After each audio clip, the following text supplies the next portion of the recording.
اللہ سے راز و نیاز کی باتیں، جو باتیں بندہ کسی سے نہیں کر سکتا وہ اپنے رب سے ڈائریکٹ کرتا ہے. اپنے دل کے سارے دکھڑے اپنے رب کی دہلیز پہ رکھتا ہے اور اپنی ساری ضرورتیں مالک کی چوکھٹ پہ رکھ دیتا ہے، اور اس سے مانگتے ہوئے بندے کو شرم نہیں آتی، حیا نہیں آتا، بلکہ اس سے مانگتے ہوئے فخر محسوس ہو رہا ہوتا ہے کہ میں اپنے رب سے مانگ رہا ہوں.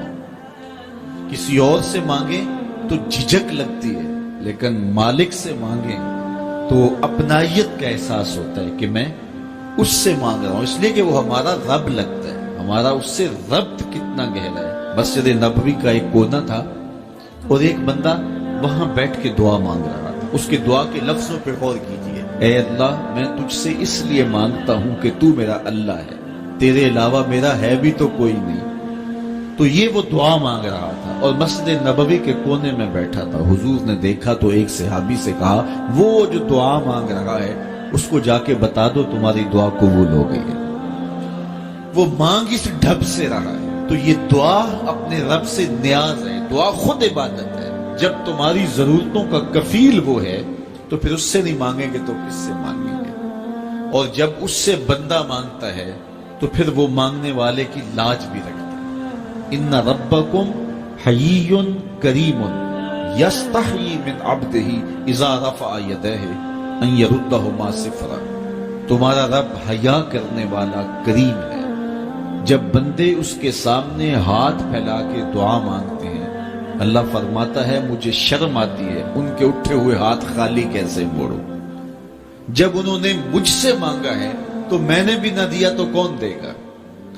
میں ایک سادی سی بات کرتا ہوں. اتنے لوگ جتنے لوگ یہاں بیٹھے ہیں، اگر کسی دنیا دار کے ڈیرے پہ چلے جائیں اور اس سے کوئی چیز طلب کریں اور وہ دینے کی استطاعت رکھتا ہو تو وہ کیا خالی لٹائے گا؟ وہ کہے گا اتنے لوگ آگے ہو تو ڈیرہ داری کی شان کے خلاف ہے کہ میں ان کو خالی لٹاؤں. تو جب یہ دنیا دار خالی نہیں لٹاتا تو رب کیسے خالی لٹائے گا؟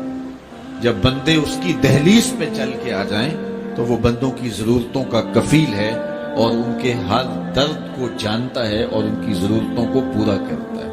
علماء نے کہا دعا ہر صورت قبول ہوتی ہے. یا تو یہ ہے کہ فوراً قبول ہو جاتی ہے، جو مانگا فوراً مل گیا، اور کبھی ایسا ہوتا ہے کہ فوراً نہیں ملتا، حکمت ہوتی ہے اور فوری دینا مناسب نہیں ہوتا تو اس کو فوری نہیں دیا جاتا، لیکن دعا بعد میں کچھ عرصے کے بعد اس کی ڈیمانڈ پوری کر دی جاتی ہے. اور کبھی ایسا ہوتا ہے نہ فوری دیا جاتا ہے نہ بدیر دیا جاتا ہے، اس دعا کو ذخیرہ کر دیا جاتا ہے اور حشر کے دن اس کا بدلہ دیا جائے. اور روایت میں آتا ہے حشر کے دن جب ان دعاؤں کا بدلہ دیا جائے گا جن کا بدلہ دنیا میں نہیں ملا تھا تو لوگ آرزو کریں گے کاش کہ دنیا میں کوئی دعا قبول ہی نہ ہوئی ہوتی، سارے صلے آخرت میں ملتے. اللہ اکبر.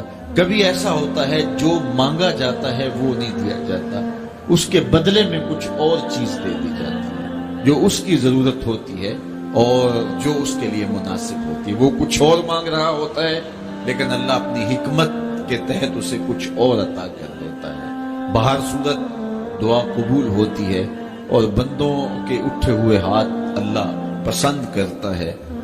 آج یہ بھی بحث چلتی ہے نہیں مانگنا چاہیے، فلاں وقت میں نہیں مانگنا چاہیے. تو وہ کہتا ہے مجھ سے مانگو جب بھی مانگو، میرا دست کرم تمہیں دینے پہ آمادہ ہے.